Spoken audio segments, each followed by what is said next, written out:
যে এখনো যদি আমরা সিরিয়াস না হই, সামনে এই দেশের অস্তিত্ব, সার্বভৌমত্ব হুমকির সম্মুখীন হবে। নির্বাচন সামনে, কিন্তু পরিস্থিতি স্বাভাবিক নয়। বিএনপির ভারপ্রাপ্ত চেয়ারম্যান তারেক রহমান স্পষ্ট ভাষায় সতর্ক করলেন, নির্বাচন অত সহজ হবে না। তিনি বলেছেন, ষড়যন্ত্র থেমে নেই, বরং ধীরে ধীরে সেগুলোর প্রমাণ সামনে আসছে। এই যে নির্বাচনটা আগামী কয়েকদিন পরে হবে, আমি 1 বছর আগে বলেছিলাম যে এই নির্বাচনটি আমরা যত সহজ ভাবছি, অ্যাকচুয়ালি নির্বাচনটি তত সহজ না।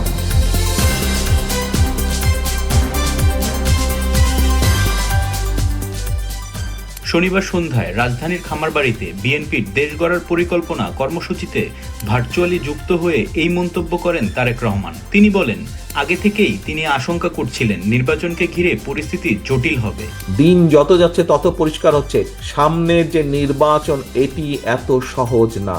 সাম্প্রতিক ঘটনাগুলো, যেমন হাদির উপর গুলি, চট্টগ্রামে বিএনপির প্রার্থীর উপর হামলা, এসবই তার সেই আশঙ্কাকে সত্য প্রমাণ করেছে বলে দাবি করেন তিনি। তারেক রহমানের ভাষায়, যদি নিজেদের মধ্যে মতপার্থক্য কমানো না যায়, যদি ঐক্যবদ্ধ না হওয়া যায়, তাহলে দেশ ধ্বংসের পথে যাবে। তিনি স্মরণ করিয়ে দেন, বাংলাদেশ বারবার সংকটে পড়েছে, আর বারবার শহীদ জিয়া কিংবা খালেদা জিয়ার নেতৃত্বে সেই সংকট থেকে ফিরে এসেছে। এবারও ঐক্যই একমাত্র পথ, এটাই তার বার্তা। চট্টগ্রাম ও ঢাকায় গুলিবর্ষণের ঘটনাগুলো নিয়ে তারেক রহমান বলেন, এই ঘটনাগুলো দিয়ে কেউ ফায়দা লোটার চেষ্টা করছে। তিনি সবাইকে সজাগ থাকার আহ্বান জানান। ইনকিলাব মঞ্চের মুখপাত্র শরীম ওসমান হাদির উপর হামলার পেছনে কোনো অসৎ উদ্দেশ্য আছে কিনা তা গভীরভাবে ভাবার পরামর্শ দেন তিনি। বার্তা একটাই, ভয় পেলে চলবে না, মানুষকে সাহস দিতে হবে। তারেক রহমান আরও বলেন, যত বেশি ঐক্যবদ্ধ হওয়া যাবে, যত বেশি মানুষ সামনে আসবে, তত বেশি ষড়যন্ত্রকারীরা পিছু হটতে বাধ্য হবে। তিনি জোর দিয়ে বলেন,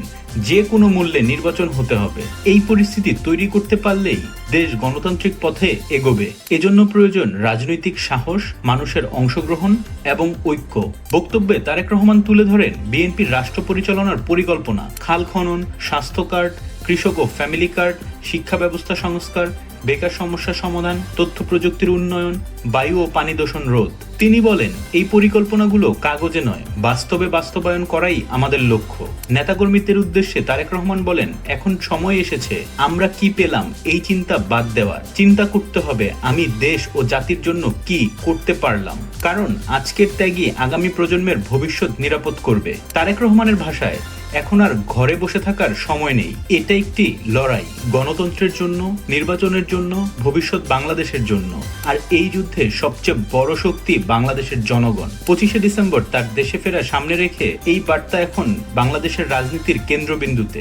আপনি কি ভাবছেন নিচে কমেন্ট করে জানাবেন। ধন্যবাদ।